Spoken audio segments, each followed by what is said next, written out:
बुद्धीची झेप, माणसाच्या बुद्धीची झेप अंगठा नक्की करतो आणि अंगठा जितका मोठा तितकी बुद्धीची झेप मोठी. अंगठा जितका मोठा तितकी बुद्धीची झेप मोठी. आज तुम्ही सगळेजण तुमचा मोबाईल पोर्ट्रेट मोडला म्हणजे आडवा करून पहा, कारण फळ्यावरची चित्र आणि मी असं तुमच्या मोबाईलमध्ये तुम्हाला दिसायला हवं, कारण फळ्यांवरच्या चित्रातून मला तुमच्याशी संवाद साधायचा आहे. तुमच्या बुद्धीची झेप ही किती असावी आणि तुम्ही किती उच्च कोटीला जाऊन विचार करत राहा. मित्रांनो, माणसाच्या बुद्धीची झेप ही असंख्य वेगवेगळ्या गुणवत्तेच्या आधारे आपण रोजच पाहतो. अद्भुत क्षमता घेऊन लोक या जगामध्ये आले आणि त्यांच्या प्रतिभेनं प्रतिक्षण भारावून जावं वाटतं. पण किती सूक्ष्म तुम्ही एखाद्या विषयामध्ये उतरू शकता ही तुमच्या अंगठ्याची उंची ठरवते. अंगठा जितका मोठा तितकी बुद्धीची झेप मोठी, तेवढं सूक्ष्म चिंतन जादा आणि तितकी सखोल त्या विषयात उतरण्याची क्षमता तुमच्याकडे जाते. आता अंगठा मोठा, अंगठा योग्य आणि अंगठा कमी हा एक मुद्दा आपल्याला समजून घ्यायचा आहे. पण अंगठा मोठा असताना काय गंमत होऊ शकते, अंगठा कमी असताना काय गंमत होऊ शकते ह्याचा खुलासा मला द्यायचा आहे. आणि त्याच्या आधी मी अंगठा मोठा असल्यावर बुद्धीची झेप किती मोठी असू शकते ह्याचं एक आधी छोटंसं तुम्हाला उदाहरण देतो. 1949ला इजिप्तमध्ये एका मुलाचा जन्म झाला आणि तो मुलगा पुढे नोबेल पारितोषिक विजेता. आफ्रिकन कंट्रीजमध्ये किंवा एशियन कंट्रीजमध्ये, विशेष करून मुस्लिम कंट्रीजमध्ये नोबेलचे मानकरी तुलनेत कमी आहेत. मुस्लिम कंट्रीजमध्ये तर एकही नाही. मला आज ग्रुपवर मी एक फोटो पाठवलेला आहे. डॉक्टर अहमद झीवेल नाव ऐकण्यातलं, आडनाव थोडं आपल्याला संभ्रमात टाकणार आहे, पण गुगलवर सर्च कराल तर डॉक्टर अहमद झीवेल आणि त्यांच्या संशोधनाबद्दल भरपूर माहिती मिळेल. मित्रांनो, काय लेवलची माणसं ह्या जगामध्ये होऊन गेली आहेत ह्याचं एक खूप सुंदर उदाहरण ह्या व्यक्तीच्या व्यक्तिमत्व दर्शनातून घडेल.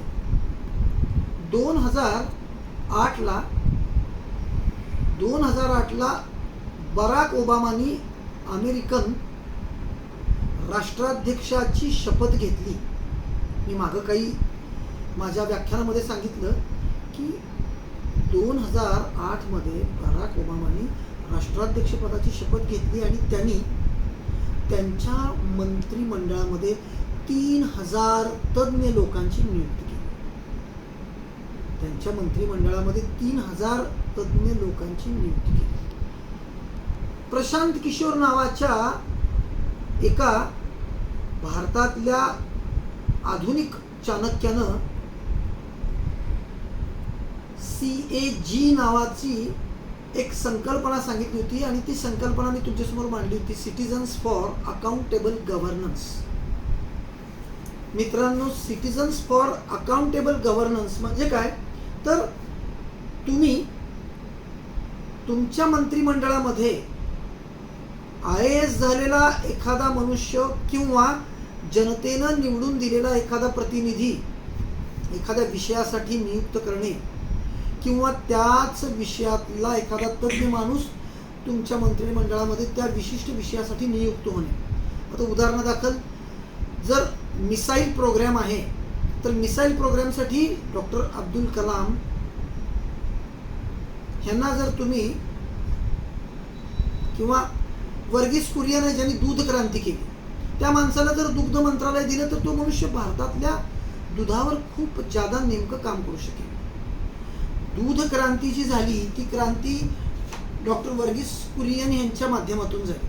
तर अकाउंटेबल गव्हर्नन्स जे आहे ते तज्ज्ञ माणसांच्या हातात तुमच्या राज्यकारभारातली वेगवेगळी खाती द्यावीत हा जो एक युक्तिवाद आपल्या आधुनिक चाणक्यानं प्रशांत किशोरनी मांडला, त्याच्या युक्तिवादामागे खूप मोठी आंतरराष्ट्रीय घडामोडींची एक दखलपात्र गोष्ट होती.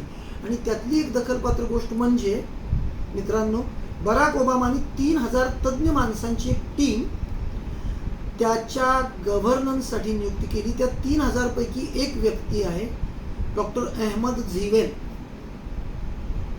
डॉक्टर अहमद झिवेल, ज्या माणसाला 1999 मध्ये त्याच्या वयाच्या 50व्या वर्षी नोबेल पारितोषिक मिळालं. नोबेल पारितोषिक मिळणं म्हणजे खूप मोठं काम आहे, अजिबात साधं सुद्धा काम नाही. त्या अहमद झिवेलनं नोबेल पारितोषिक मिळाल्यानंतर 9 वर्षांनी बराक ओबामांच्या मंत्रिमंडळामध्ये स्थान मिळवलं. तुम्ही कुणीतरी माणूस असा पाहिला का हो की एखादा नोबेल पारितोषिक विजेता आणि तुमच्या पंतप्रधानाच्या किंवा मुख्यमंत्र्याच्या राज्यकारभारामध्ये कुठं तो त्यांना सल्ला देतोय? नाही मित्र. तुमच्या मोदी साहेबांनी अरविंद पानगडिया, रघुराम राजन सारखे 2 आंतरराष्ट्रीय ख्यातीचे अतिशय तज्ज्ञ अर्थविषयक उच्च कोटीचे अभ्यासक त्यांच्या विशिष्ट अर्थ मंत्रालयासाठी किंवा तुमच्या रिझर्व्ह बँकेसाठी अपॉइंट केलते, नीती आयोगासाठी अपॉइंट केलते. पण ही लोक 1 वर्ष 2 वर्षाच्या नंतर निघून गेली, कारण तिथं त्यांचं म्हणणं आहे की आमच्या व्यक्तिमत्वाला, आमच्या बुद्धिमत्तेला जागाच नाही. आणि बराक ओबामानी अहमद झिवेलला, एक नोबेल पारितोषिक शास्त्रज्ञाला, त्यांच्या मंत्रिमंडळात स्थान दिलं. कोण आहे हा बराक ओबामा आणि कोण आहे अहमद झिवेल? बराक ओबामा एक राष्ट्राध्यक्ष अमेरिकेचा, पण पहा दृष्टिकोन काय, संशोधन, ते पण खास करून रसायनशास्त्राचं संशोधन, ह्याच्यामध्ये अहमद झिवेलला प्रमुख पद दिलं गेलं. मित्रांनो, रसायनशास्त्रामध्ये ह्या माणसानं जे काम केले ते जर तुम्ही ऐकाल तर तुमचं डोकं काही क्षणासाठी स्तंभित होऊन जाईल. स्तंभित विचार प्रक्रिया तुमची थांबून जाईल की माणसं इतक्या उच्च कोटीचं काम करू शकतात का? मोठा अंगठा उच्च कोटीची काम करतो, मोठी बौद्धिक झेप आहे. काय गंमत केली ह्या माणसानं, तर ह्या माणसानं फेटोकेमिस्ट्री नावाचा एक विषय शोधून काढला. ह्यापूर्वी फेटोकेमिस्ट्री हा प्रकार नव्हता. त्यांनी फेटोकेमिस्ट्री नावाचा एक विषय शोधून काढला. आणि फेटोकेमिस्ट्रीमध्ये काय, फेटोकेमिस्ट्रीमध्ये त्यांनी अशी रासायनिक प्रक्रिया शोधली, अशी रासायनिक प्रक्रिया शोधली की जी अत्यंत संथ गतीनं, एक रासायनिक प्रक्रिया संथ गतीनं दुसऱ्या रासायनिक प्रक्रियेला जन्म घालते. संथ प्रक्रिया, अतिशय संथ प्रक्रिया. एखादी घटना दुसऱ्या घटनेला जन्माला घालते, एखादं रासायनिक प्रक्रिया दुसऱ्या रासायनिक प्रक्रियेला जन्माला घालते. हे तुम्ही शास्त्रामध्ये अनेक वेळा शिकलेलं आहात. पण ही संथ प्रक्रिया कित्येक वेळेला अशी होती की शास्त्रज्ञांना कळायचंच नाही की हे नवीन काय चमत्कारिक रसायन तयार झाले, आणि ते आधी तर कुठंच त्याचा आपण काहीही अंतर्भाव ह्या रासायनिक प्रक्रियेत केला नाही. तुम्ही एखादं रसायन तयार करत असताना तुम्हाला अचानक एखाद्या वेगळ्याच घटनेचा शोध लागतो आणि तुम्हाला लक्षात येतं की अरे बापरे, आपण जर हे काम केलं नाही, हे कसं काय आता समोर आलं, मग नक्की काय घडलेलं असतं? मित्रांनो, ह्याला म्हणतात फेटोकेमिस्ट्री. हा मनुष्य फेटोकेमिस्ट्रीचा जन्मदाता आहे. एका मुस्लिम माणसानं रसायनशास्त्राला इतक्या उंचीवर नेऊन ठेवलंय की तुम्ही आज हा वर्ग झाल्यावर डॉक्टर अहमद झिवेलना जरूर शोधा आणि त्यांच्या संशोधनाबद्दल वाचा.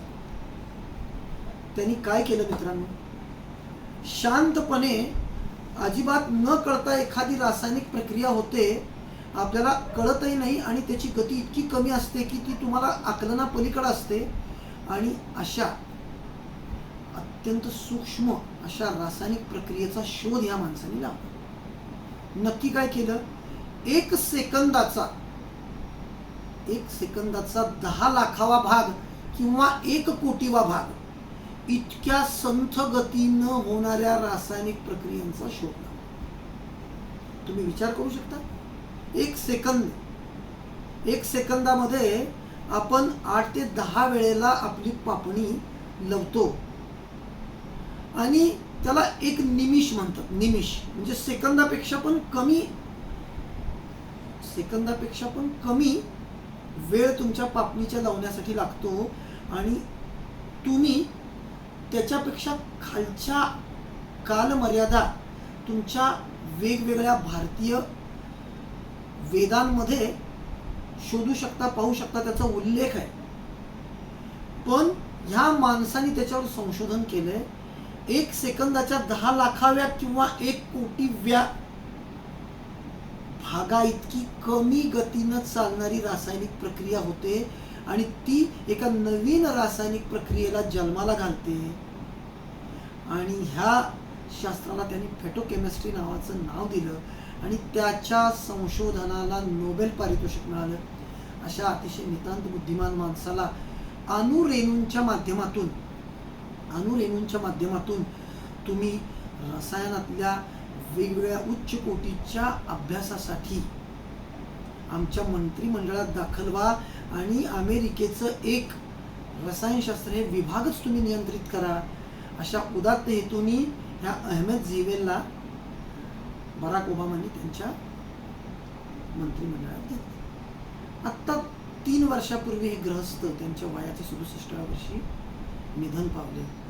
मोठा विद्वान माणूस त्या पंचतत्वात विलीन झाला. आमच्या वर्गामध्ये त्या विषयावर आमची त्या दिवशी चर्चा झाली की एका मोठ्या माणसानं आज जगाचा निरोप घेतलाय आणि त्यांनी केलेल्या ह्या अतिशय उच्च कोटीच्या कामाला आम्ही काही क्षण फक्त स्मरणाच्या माध्यमातून स्तंभित होऊन स्मरण करते राहील. मित्रांनो, ही क्षमता कुठे आहे? ही क्षमता तुमच्या अंगठ्यामध्ये. तुम्हा प्रत्येकांकडे एक अद्भुत ताकद आहे, तो म्हणजे तुमचा अंगठा. आणि आता ह्या अंगठ्याची काल आपण 2 ठळक अंग पाहिली. पहिली आहे इच्छाशक्ती, दुसरी आहे तर्कशक्ती. पहिली इच्छाशक्ती विल पॉवर, दुसरी तर्कशक्ती लॉजिक्स. मित्रांनो, करंगळीकडे सारासार विवेक आहे, चातुर्य आहे. करंगळीकडे चातुर्य आहे, लॉजिक्स त्याच्या अंगठ्याकडे. माणसाचं सगळं लॉजिक या एवढ्या भागात आहे आणि सगळी इच्छाशक्ती या एवढ्या भागात आहे. जेवढी इच्छाशक्ती जास्त तेवढी घटना घडण्याची शक्ती जास्त. जेवढी इच्छाशक्ती कमी तितकी घटना घडण्याची शक्यता कमी.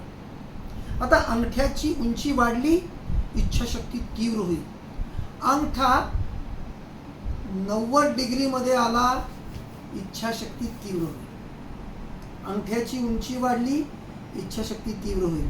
अंगठा 90 डिग्रीमध्ये आला, इच्छाशक्ती तीव्र होईल. म्हणजे नक्की काय? आणि जर समजा अंगठा उंचीला लहान आहे किंवा 90 डिग्रीमध्ये नाही, तर मग काय?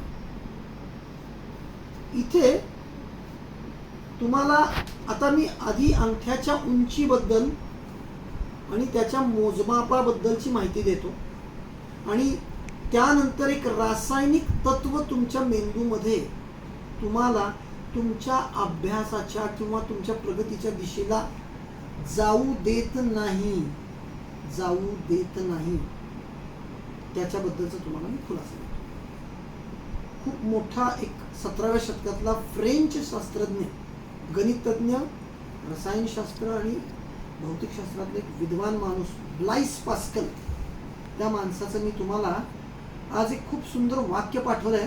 कदाचित तुम्हा लोकांनी त्याला पाहिलं असेल, त्याचा अन्वयार्थ लावला असेल किंवा ते मी का पाठवलंय ह्याबद्दल तुमच्या मनामध्ये नक्कीच उत्सुकता निर्माण झाली असेल. Blaise pascal. आता आधी आपण अंगठ्याच्या उंचीबद्दल जाणून घेऊ आणि नंतर त्या रासायनिक तत्वाच्या दिशेला चालत राहू. काल आपण सविस्तर पाहिलं की इच्छाशक्ती काय करू शकते, तर्कशक्ती काय करू शकते आणि इच्छाशक्तीची उच्च कोटीची स्थिती 2 व्यक्तिमत्वामध्ये पाहिली. एक म्हणजे फिडेल कॅस्ट्रो,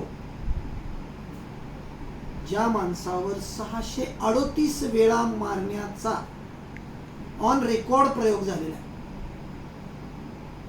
20व्या वर्षी त्या माणसाने राजकारण जॉईन केलं आणि वयाच्या 90व्या वर्षी तो निधन पावला. 70 वर्षाच्या कालखंडीमध्ये जवळपास 638 वेळा त्याला अमेरिकेचं जे गुप्तहेर खातं आहे ते गुप्तहेर खातं जंग पछाडतंय आणि ह्या माणसाला मारायचा प्रयत्न करतंय. आणि हा माणूस त्याच्या प्रबळ इच्छाशक्तीच्या जोरावर अमेरिकेला मात देतो, अमेरिकेला हलवून टाकतो आणि अत्यंत निधड्या छातीने जगभर सगळीकडे फिरतो. पण अमेरिका त्याचं केसही वाकडं करू शकत नाही.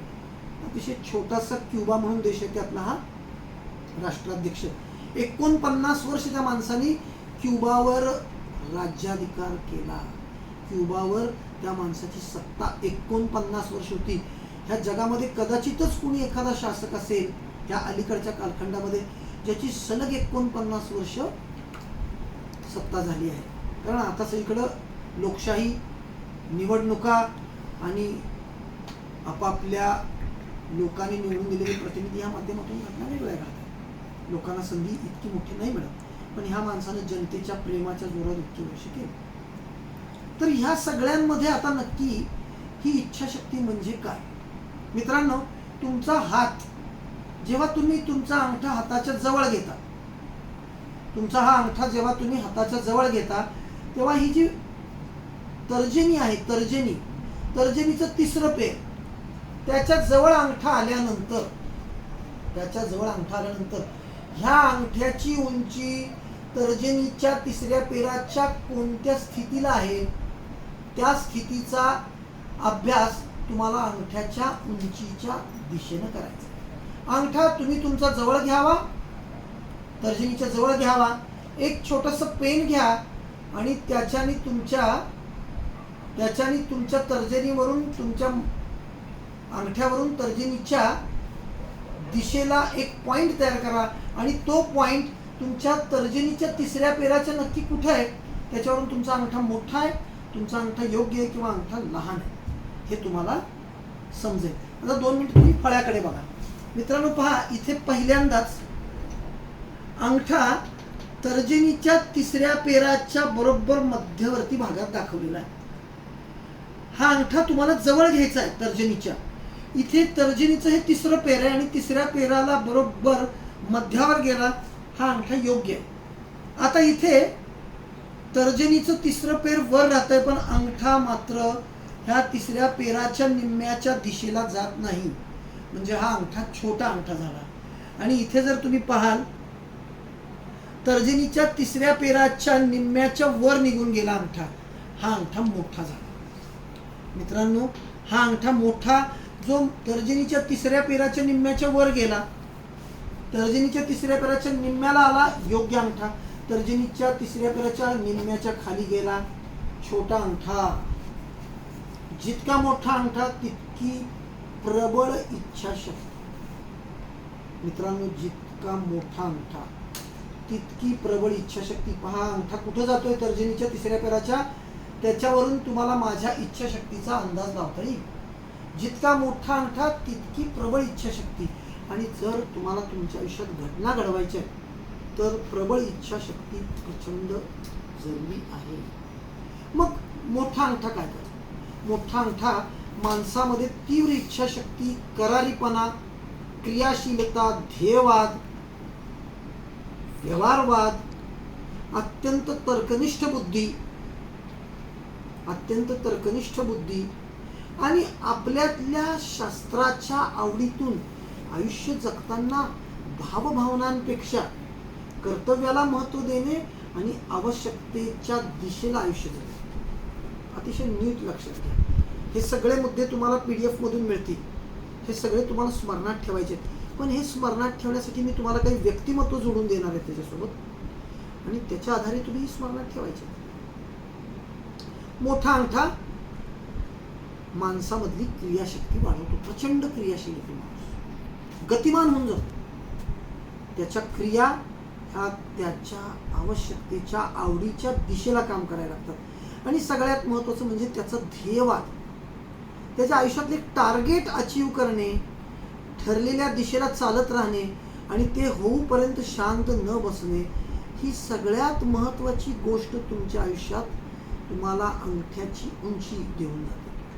तुम्ही किती महत्त्वाकांक्षी आहात किती बुद्धिमान आहात, संशोधक आहात, किती तुम्ही धाडसी आहात, किती चतुर आहात, ह्या सगळ्यांना तुमचा हा अंगठा तुम्हाला तुमच्या आवडीच्या दिशेला घेऊन जाण्यासाठी क्रियाशीलता, ध्येयवाद, तीव्र इच्छाशक्ती इथं आहे, तर्कशक्ती इथं आहे. पण उंची जेवढी वाढेल तेवढी विल पॉवर वाढते. उंची कमी होईल, विल पॉवर कमी होत जाईल. क्रियाशीलता, ध्येयवाद, तर्कनिष्ठ बुद्धिमत्ता, शास्त्राची आवड, आयुष्याला आवश्यक असलेल्या गोष्टींची आपण उपलब्धता घेणे किंवा आवश्यकतेच्या गोष्टींसाठीच आयुष्य जगणे. आणि अत्यंत करारी माणसं असतात. ही माणसं अत्यंत करारी असतात. यशाच्या दिशेला लवकर प्रवास करतात आणि यशस्वी होतात. अंगठा किमान त्याच्या तर्जनीच्या तिसऱ्या पेराच्या निम्म्यापर्यंत तरी पोचावा किंवा त्याच्या वर जावा. तर ही सगळी गुणधर्म. आणि जर खाली आला तर काय होईल? अत्यंत भावुक माणसं. आकलन शक्ती खूप चांगली, गतिमान आकलन शक्ती, लहान बोट गतिमान आकलन शक्ती, पण भावुकता वाढते, भित्रेपणा वाढतो, भावभावनांच्या आधारे निर्णय घ्यायला लागतो माणूस आणि त्याच्यामुळे तो त्याच्या उद्देशापासून लांब थांबायला लागतो. अनावश्यक गोष्टींच्या मागं पळायला लागतो आणि आवश्यक गोष्टींच्या मागं तो पळत नाही. इच्छाशक्ती कमी होते मित्रांनो, चंचलता वाढते, अस्वस्थता वाढते, ताणतणाव वाढतात आणि अपेक्षेच्या दिशेला जाण्यासाठी हा मनुष्य थोडासा अयशस्वी ठरतो. पण ह्यांच्यामध्ये असलेली भावुकता त्यांचं व्यक्तिमत्व थोडं ठसठसीत बनवतं. कुठेही गेले की सगळ्यांसाठी भावुकपणे, अतिशय सौधार्यपूर्ण, विनम्रपणे सगळ्यांशी एकलीन होतात आणि त्याच्यामुळं ही माणसं लोकांना आवडतात. पण ही लोक त्यांच्या आयुष्यात अचिव्हमेंट्स करत नाही. मग तुम्ही ठरवायचंय की लोकांना तुम्ही आवडावे का तुम्ही स्वतःला आवडावे. आयुष्यात मोठं व्हायचंय का लोकांनी फक्त तुम्हाला छान छान म्हणलं की तुम्ही तिथेच खुश होणार. मित्रांनो, इथे खूपच महत्वाची, अतिशय महत्वाची गोष्ट मला सांगायची. स्तुती माणसाला आनंद देते, पण तो आनंद माणसाच्या प्रगतीला अडथळा करू शकतो. तुमच्या आयुष्यात तुम्ही थोडे यशस्वी झाले की लगेच तुमच्या पाठीवर कौतुकाची थाप पडते, तुम्ही खुश होता आणि आपल्या टार्गेट पर्यंत पोहोचायच्या आधीच तुम्ही मध्येच कुठेतरी विश्रांती घेता. तुमच्या मधलं सातत्य कमी पडून, इच्छाशक्ती कमी पडून तुम्ही मागच पडू शकता तुमच्या आयुष्यात. आपण कासवाची आणि सशाची कथा ऐकतो. ससा धावत धावत वेगात पुढे जातो, दमतो आणि तो म्हणतो आता कासव खूप मागे, लवकर काही येणार नाही, विश्रांती घेतो. दरम्यान कासव मात्र संथ गतीने चालत चालत पुढे जाऊन रेस जिंकतो. कासवाची इच्छाशक्ती प्रबळ आहे, सशाची इच्छाशक्ती प्रबळ नाही. कौतुक, स्तुती, तुम्हाला बरं वाटणे, इथं नक्की काय घडतं? इथं तुम्हाला मेंदू मधल्या एका गंमतशीर घटनेची मला शास्त्रीय माहिती द्यायची. तुमचा अंगठा लहान झाला की तुमच्या मेंदू मधला डोपामाइनचा स्त्राव जो आहे तो थोडा अनियंत्रित होतो. मित्रांनो, मेंदूमध्ये तुमच्या न्यूरॉन्सना सतत सक्रिय ठेवण्यासाठी डोपामाइन नावाचा एक स्त्राव काम करत असतो. डोपामाइन नेहमी लक्षात ठेवा. हे फील गुड हार्मोन आहे, आनंदी वाटण्याचं हार्मोन आहे. असं रासायनिक तत्व आहे की ज्याच्यामुळे तुम्ही खुश होता, आनंदी होता, भावुक होता. आता ही लहान अंगठा झालेली लोक ठसठशीत व्यक्तिमत्वाचे असतात, लोकांना मदत करतात, भावुकपणे सगळ्यांमध्ये एकत्र होतात. कुणी स्तुती केली, कुणी छान म्हणलं की ही लोक आपला उद्देश विसरतात, कर्तव्यपरायणता विसरतात आणि हळूच आहे त्या परिस्थितीमध्ये रममाण होतात आणि आपले उद्देश, आपले टार्गेट्स बाजूला राहतात. आणि ही माणसं स्वतःला उंचीवर न्यायला कमी पडतात.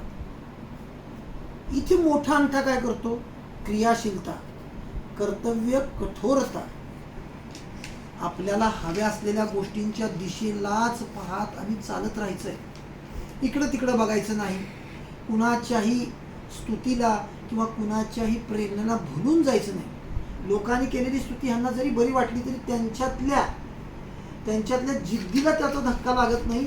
ही लोक पुढे चालत राहतात आणि त्यांच्यामध्ये व्यवहार दक्षता, तर्कशुद्ध बुद्धिमत्ता, अत्यंत गतिमान निर्णय प्रक्रिया आहे. सगळ्यातून ही लोक त्यांच्या आयुष्याच्या सर्वोच्च अवस्थेला उपलब्ध होतात. म्हणून अंगठा मोठा पाहिजे. अंगठा तुमची तर्जनी अंगठा ह्यांची उंची जर चेक केली तुम्ही तर बरोबर अंगठा तर्जनीच्या तिसऱ्या पेराच्या वर किंवा समांतरी असावा. मित्रांनो, खूप महत्त्वाचा विषय आहे. डोपामाइनचा स्त्राव अनियंत्रित होतो. अंगठा लहान झाला की डोपामाइनचा स्त्राव अनियंत्रित. डोपामाइनला तुम्ही डिटॉक्सिफाय करायला शिकला पाहिजे. डोपामाइनला डिटॉक्सिफाय करा म्हणजे डोपामाइनला सक्रिय होऊ देऊ नका. मेंदूला प्रलोभनांमध्ये अडकू न देणे म्हणजे डोपामाइनला डिटॉक्सिफाईड करणे, डोपामाइनची सक्रियता थोडी कमी करणे. मित्रांनो, कुठलीही प्रलोभनं ही माणसाला त्याच्या उद्देशापर्यंत जाण्यासाठी अडचणीची. अगदी सोपा उपाय मी तुम्हाला कसा तुमचं डोपामाइन काम करतो त्याच्यावर सांगतो. माझं कपड्याचं दुकान आहे आणि माझ्याकडे कपडे खरेदी झाल्यावर लोक पेमेंट करताना रोख देण्यापेक्षा गुगल पे किंवा फोन पे वरून पैसे देणं पसंत करतात. का? तर ते म्हणतात की आम्हाला गुगल पे किंवा फोन पे वरून पैसे दिले तर आम्हाला कॅशबॅक मिळते त्यांची. समजा 1000 रुपये त्यांनी मला दिले आणि त्यांना त्याच्याबद्दल गुगल पे किंवा फोन पेनी रिवॉर्ड्स म्हणून 10 रुपये 15 रुपये पाठवले. तो माणूस एवढा एक्सायटेड आणि खुश, अरे वा कॅशबॅक आली मला 10 रुपये. तो अतिशय नियमित बुद्धिमत्तेनं खेळलेला जाहिरातीतला एक उत्कृष्ट प्रकार आहे. डोपामाइन ऍक्टिव्हेट करा. ग्राहकांच्या डोक्यातला डोपामाइन ऍक्टिव्हेट करा.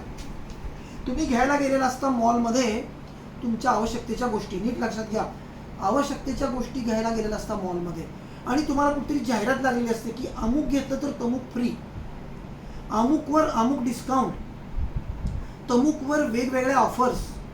तुमच्या डोक्यातला डोपामाइन एकदम ऍक्टिव्हेट होतो, एकदम खुश होतो. अरे वा क्या बात आहे, ही वस्तू इतकी स्वस्त मिळते, ह्या वस्तूवर ती वस्तू फ्री मिळते, ह्या वस्तूची किंमत इतकी कमी झाली. तुम्ही पटकन नको असलेली गोष्ट घेऊन टाकता. अनावश्यक खरेदी होते. ही मानसशास्त्रातली एक ठरवून केलेली चाल आहे. इथे मोठा अंगठा काय करतो? मला माझ्या घरच्यांसाठी अमुक वस्तूंची गरज आहे, तेवढ्याच वस्तू घेईन आणि तो जातो टार्गेटेड त्याच्या वस्तू घेतो आणि निघून जातो.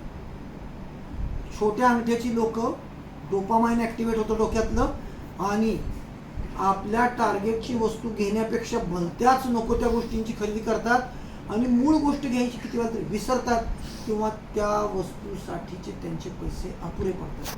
मित्रांनो, मी माझ्या दुकानात रोज ह्याचा अनुभव घेतो.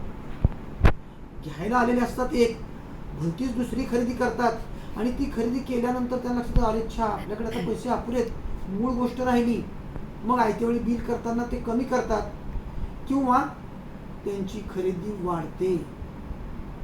माणूस डोपामाइन सतत ऍक्टिव्हेट जर व्हायला लागला तर दुबळा व्हायला लागला.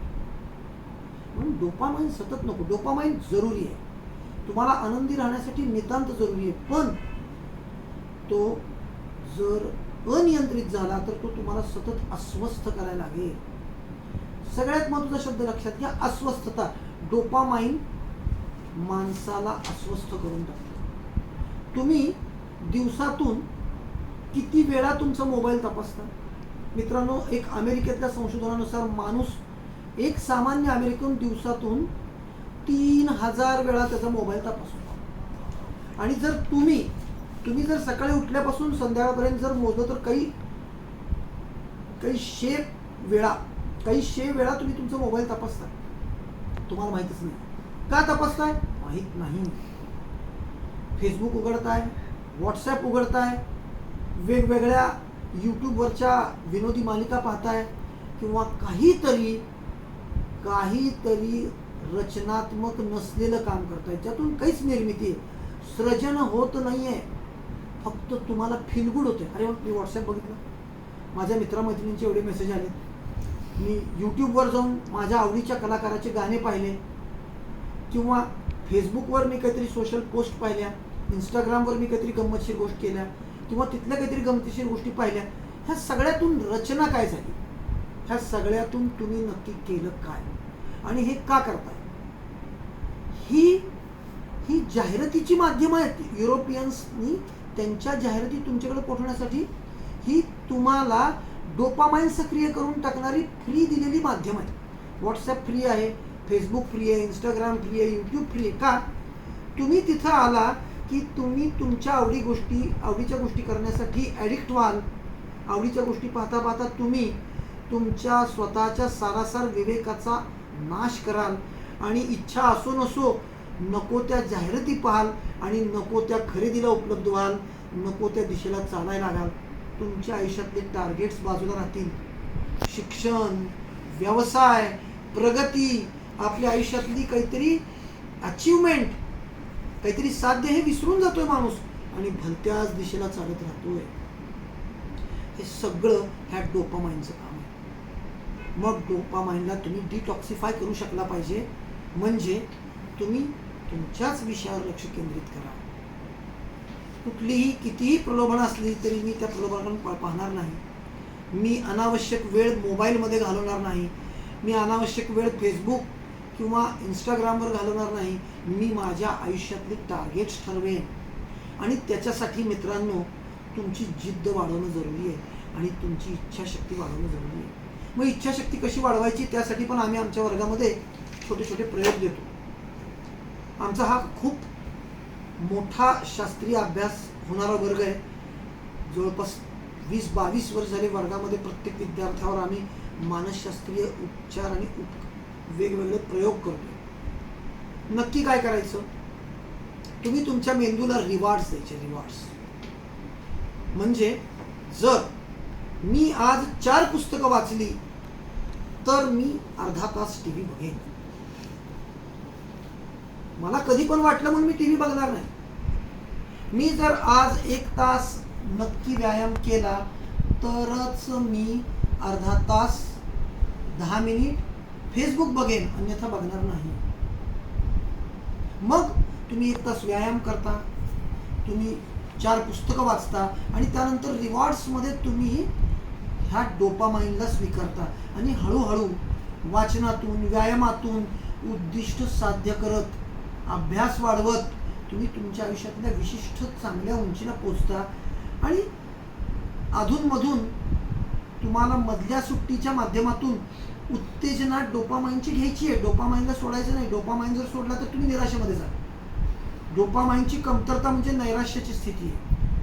डोपामाइन खूप जरुरी आहे. डोपामाइनची मैत्री सोडायची नाही आहे, पण त्याला अनियंत्रित होऊ द्यायचं नाही. लहान झाला अंगठा की डोपामाइन अनियंत्रित. त्याला सतत एक्साइटमेंट पाहिजे, सतत अस्वस्थता. ह्या लोकांना मजा पाहिजे आहे आणि ती पण काहीतरी मनोरंजनात्मक घटना घडवून. आणि एकदा ती घटना आवडली की परत परत तेच करतो माणूस. टार्गेट्स बाजूला राहतात, सारखं फेसबुक बघ, मोबाईल बघ, टीव्ही बघ, सगळी कामं बाजूला राहिली आणि तो त्याच्या आयुष्यातल्या उपलब्धतांना मुकला. मित्रांनो, फिडेल कॅस्ट्रो बनतो, नेपोलियन बोनापार्ट बनतो, मायकल फेल्प्स बनतो. ह्या गमती आहेत का?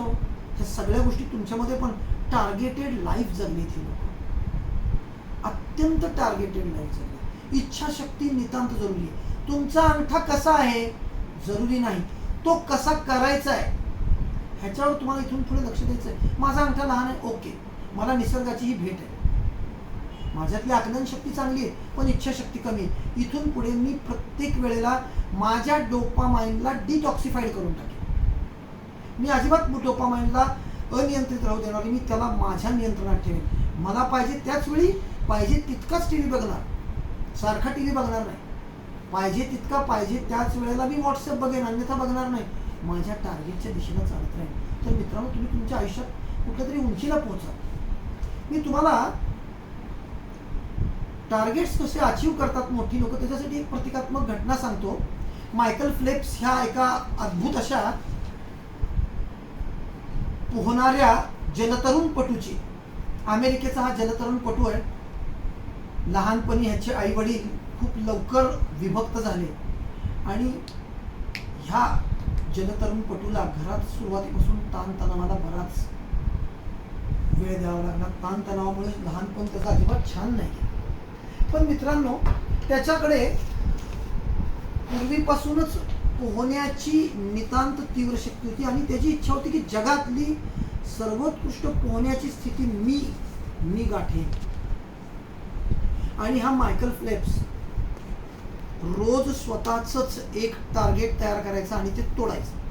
रोज स्वतःच एक टार्गेट तयार करायचा, तोडायचा.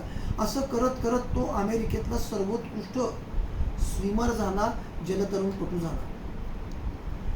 1972च्या म्युनिकच्या, जर्मनीला झालेल्या म्युनिकच्या ऑलिम्पिकमध्ये मार्क स्पिट्झ नावाच्या एका जलतरणपटूंनी 8 गोल्ड मेडल मिळवले होते एकाच वेळी. मित्रांनो, एक गोल्ड मेडल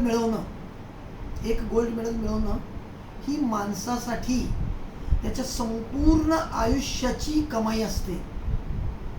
त्याला संपूर्ण आयुष्य जीवाचं रान करून एखादं मेडल मिळतं. ह्या माणसानं एकाच वेळी जलतरण प्रकारात 8 गोल्ड मेडल मिळवले होते. आणि मायकल फेल्प्सनं स्वतःला शपथ दिली की मी 8 पेक्षा जास्त गोल्ड मेडल मिळवेन. माफ करा, मार्क स्पिट्झने 7 मिळवले होते, 7 आणि 8 मायकल फेल्प्सनं प्रतिज्ञा केली की मी 7 पेक्षा जास्त, किमान 8 तरी मिळवेन. आणि मग त्यांनी सराव चालू केला. असं म्हणतात की हा मार्क स्पिट्झ जो आहे तो 4 वर्ष दररोज, ऑलिम्पिकच्या आधी 4 वर्ष, दर 4 वर्षांनी ऑलिम्पिक असते, दररोज 8 तास स्विमिंग करायचं, दररोज 8 तास पाण्यात. आणि त्यांनी काय केलं, मायकल फेल्प्सने सगळे त्याचे रेकॉर्ड्स काढले आणि जगभरातल्या वेगवेगळ्या खेळाडूंचे रेकॉर्ड काढले आणि ते समोर ठेवले आणि त्याच्यावर एकाग्रता केली की मी हे सगळे रेकॉर्ड तोडेन. मग ह्यांनी काय केलं, रोज 8 तास पाण्यात. ह्यांनी प्रतिज्ञा केली मी रोज 12 तास पाण्यात बसेन. तुम्ही विचार करा, तुमची झोपण्यात 8 तास जातात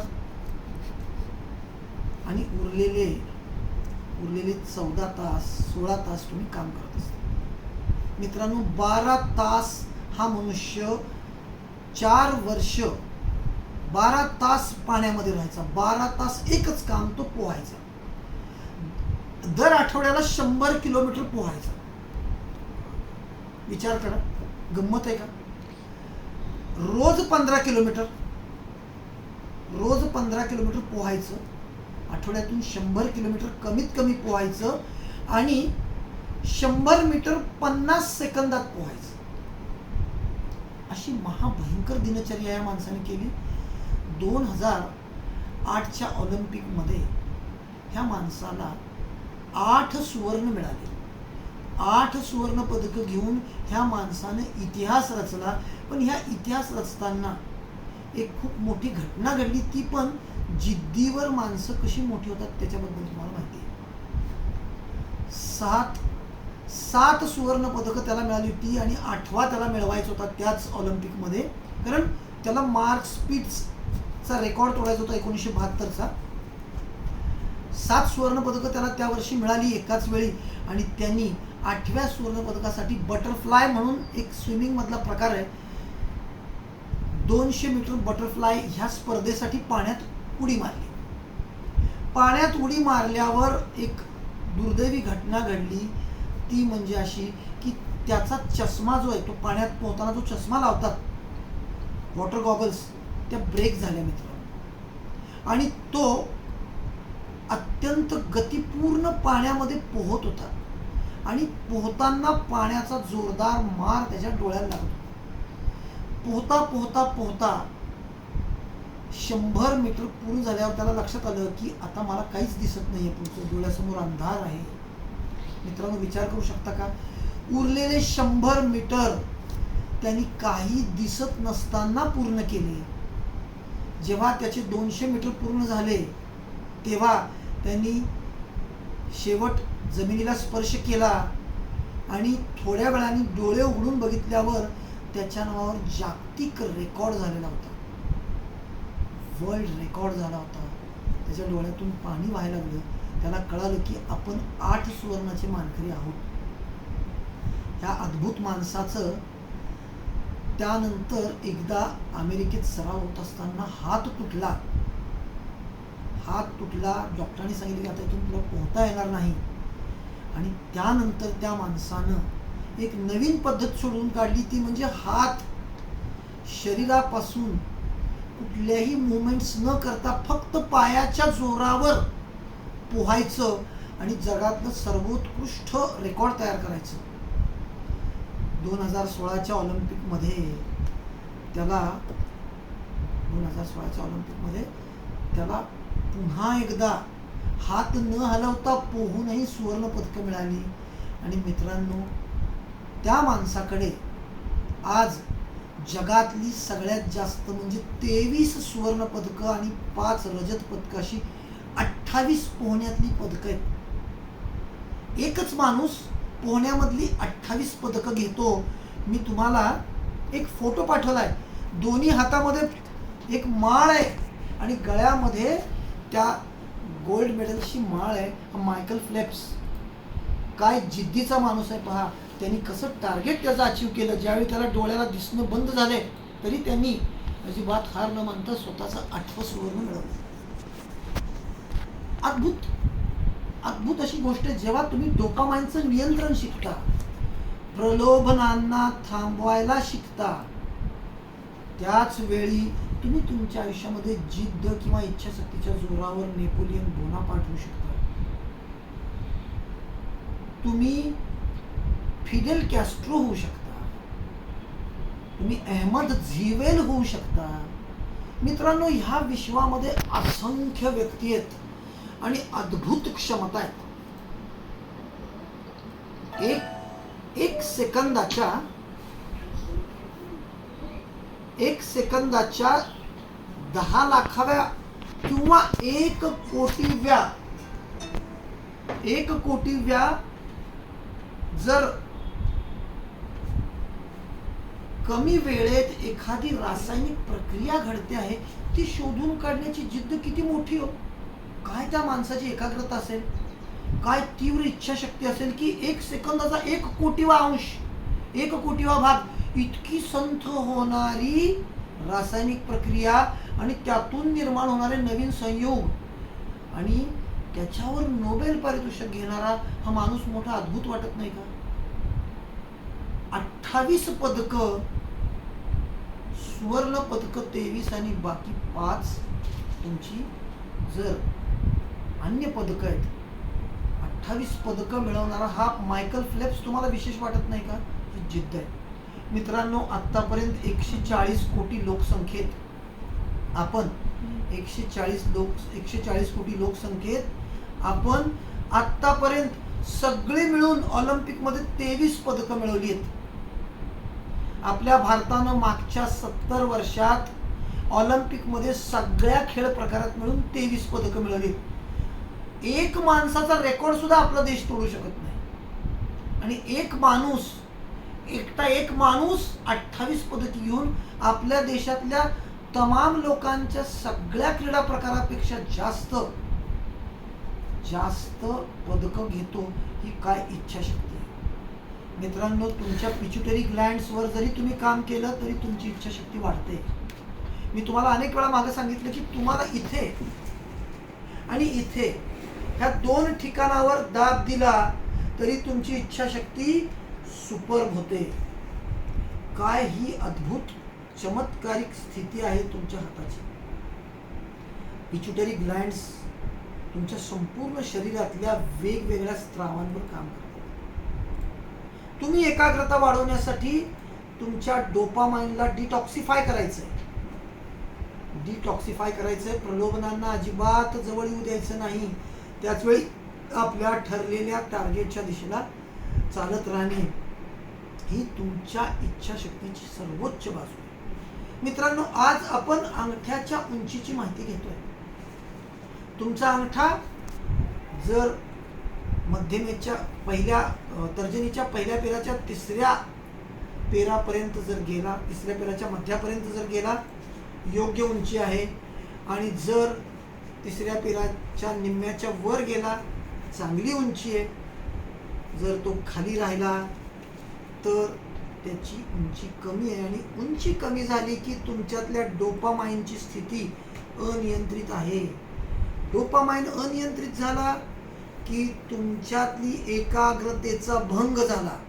मग तुमची महत्वाकांक्षा, तुमची अत्यंत संशोधनात्मक दृष्टी, धाडस, चातुर्य हे सगळे कुचकामी होतात. कारण एकाग्रता फार झाली. तुमच्या सगळ्या क्षमतांना एकाग्रपणे तुम्ही कुठल्याही उंचीला नेऊ शकता, पण एकाग्रता जर नसेल तर तुमच्या सगळ्या क्षमता कुचकामी आहेत. मित्रांनो, अंगठा तुम्ही समजून घ्याल तेवढा कमी आहे. अंगठा तुम्ही स्मरणात ठेवाल तेवढा कमी आहे. इतका मोठा, इतका विस्तृत, इतका नीट नेमका अभ्यास अंगठ्याचा व्हायला हवा. आम्ही 1 आठवड्यामध्ये 4 बोटं संपवतो, पण एका अंगठ्याला 1 आठवडा देतो. नक्कीच ह्या सगळ्यामध्ये उद्बोधकता आहे. काल तुम्ही नेपोलियन बोनापार्टच्या अत्यंत जिद्दी स्वभावाची काही गुणधर्म पाहिले. उंचीला अतिशय कमी नेपोलियन बोनापार्ट, दिसायला फारसा देखणा नाही, पण जगातल्या सगळ्यात उत्कृष्ट सेनापतीपैकी तो एक. जगातल्या सर्वोत्कृष्ट सेनापतीपैकी तो एक. Hello, sir.